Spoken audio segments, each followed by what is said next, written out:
bringing you authentic news and unbiased analysis of the nation and the world.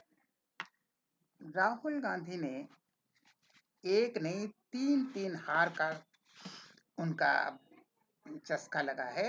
वह एक नहीं तीन हार उनके सामने तांडव नृत्य कर रहा है।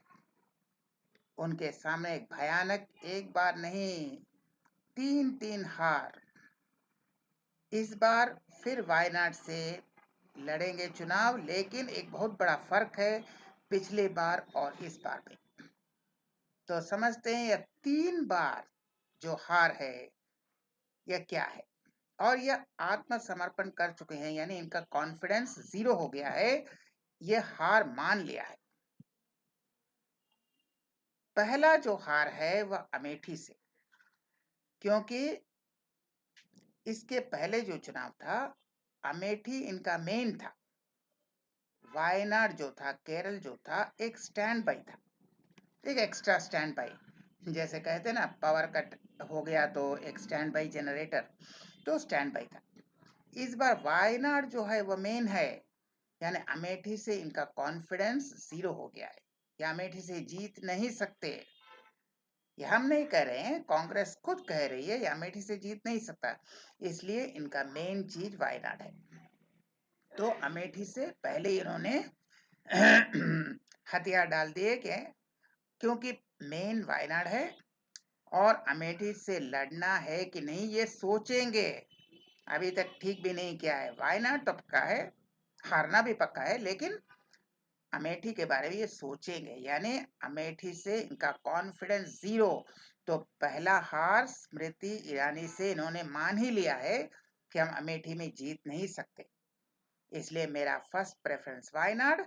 अमेठी देखते हैं अगर होता है कि नहीं, और अमेठी जाएंगे भी कैसे।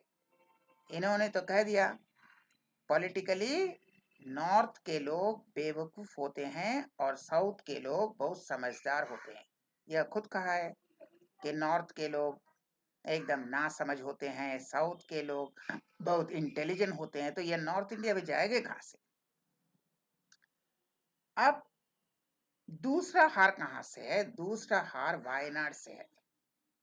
पहली बार जीत गए, लेकिन इस बार एक फर्क है।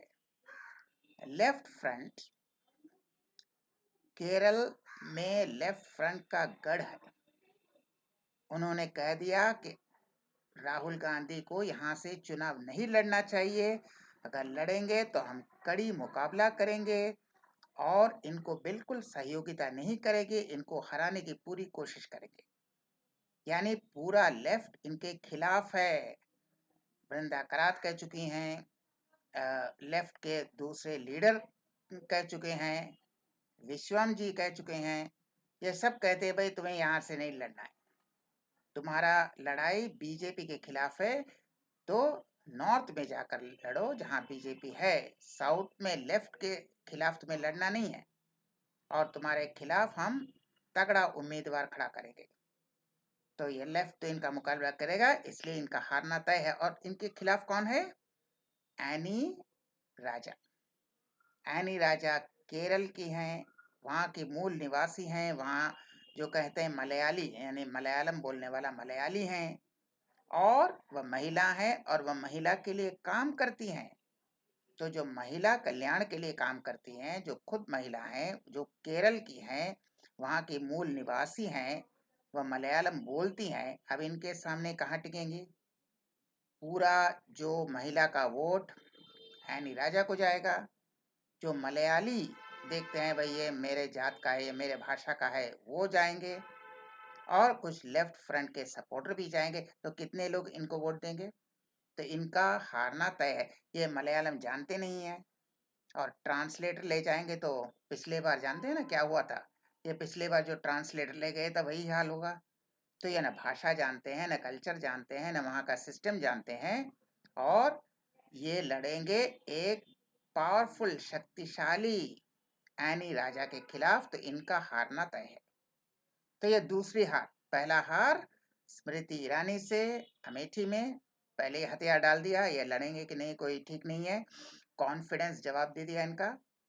दूसरा हार वायनाड से, और तीसरा हार बड़ा इंटरेस्टिंग है। तीसरा हार कहाँ से? यही तो इंटरेस्टिंग है। यह फैमिली में अपनी बहन से, क्योंकि बहन रायबरेली से जीत जाएंगी, प्रियंका वाड्रा रायबरेली से जीत जाएंगी और यह एक या दोनों जगह से हार जाएंगे, तो फिर क्या होगा?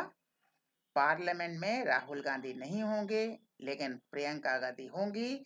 यानी पूरा जो सत्ता है, कांग्रेस का जो कंट्रोल है, कांग्रेस का जो नियंत्रण है, कांग्रेस पार्टी का जो पावर है, पूरा प्रियंका गांधी, क्योंकि वो पार्लियामेंट में है, रायबरेली वो जीतेंगी और यह दोनों जगह से हारेंगे अगर अमेठी लड़ा। नहीं तो यह हारेंगे, शायद जमानत भी जब्त हो जाएगा। तो इसके बाद को होगा क्या? या पार्लियामेंट से बाहर। ये तो पार्लियामेंट से बाहर, सोनिया गांधी राज्यसभा में, तो लोकसभा में कौन है?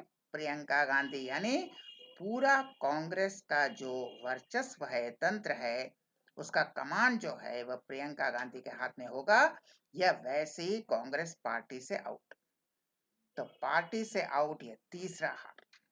पहला हार है अमेठी से, जहां पहले इन्होंने हथियार डाल दिया।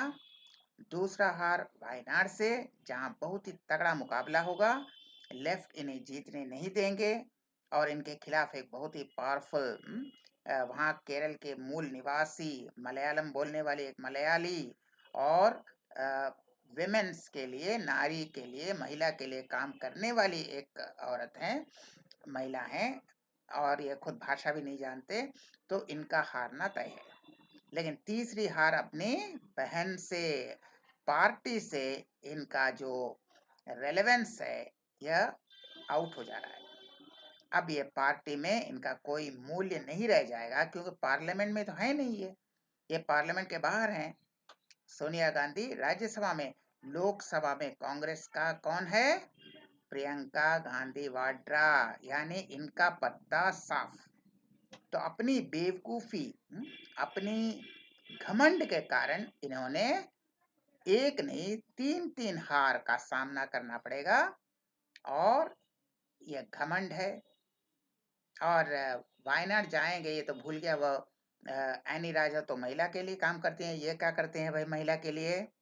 यही कहते हैं, देखो भैया किसके साथ ये ऐश्वर्या राय नाच रही है, ऐश्वर्या राय नाच रही है, देखिए भैया किसके साथ वो नाच रही है। तो इस तरह का स्टेटमेंट देंगे, तो यह साउथ से कहाँ जीतेंगे? वैसे ऐश्वर्या राय साउथ की है, केरल की नहीं है, लेकिन साउथ की है, कर्नाटक की है, मैंगलोर की है। तो आप वहां के साउथ के महिला को अपमान करते हैं, तो साउथ के महिला से वोट पाएंगे आप? तो ये जो महिला विरोधी आपने का चरित्र है, वहां वोट नहीं मिलेगा। महिला का पूरा वोट एनी राजा को मिलेगा, जो अपनी मलयाली लैंग्वेज से आइडेंटिटी करते हैं, पहचान करते हैं, वो एनी राजा को वोट करेंगे। तो इनके इसमें आएगा क्या? कुछ नहीं आएगा। क्रिश्चियन वहां चले जाएंगे और हिंदू तो इन्हें वोट करेंगे नहीं, ये एंटी हिंदू हैं। तो आखिर में अगर दो चार मुस्लिम वोट किया तो क्या, वह भी कुछ मुस्लिम तो लेफ्ट में वोट करते हैं, कुछ मुस्लिम्स लेफ्ट के सपोर्टर होते हैं। तो इनका पूरा 0 बटा सन्नाटा, और ये आत्मघाती इन्हें फैसला लेना पड़ा। इनको रायबरेली से नहीं खड़ा किया, कि सोनिया गांधी भी जान गई हैं कि इनको लॉन्च करना इम्पॉसिबल है, इनको कहीं से भी खड़ा कर दो ये हारेंगे। इससे अच्छा है कि कम से कम फैमिली का एक आदमी लोकसभा में जाए। इसलिए उन्होंने प्रियंका गांधी को रायबरेली दे दिया और इन्हें हारने के लिए वायनाड दे दिया, और शायद दूसरी बार हारने के लिए, डबल हार के लिए शायद अमेठी भी दे दे। लेकिन कांग्रेस में और भी बवाल है, बहुत से कांग्रेस के नेता चुनाव लड़ना ही नहीं चाहते हैं। तो यह कांग्रेस की अंत का शुरुआत। तो ये है राहुल गांधी की कहानी। उनका कॉन्फिडेंस 0 है, घमंड 100% है, लेकिन घमंड और अहंकार से चुनाव जीता नहीं जाता। हम फिर मिलेंगे ऐसे और वीडियो के साथ, तब तक के लिए नमस्कार।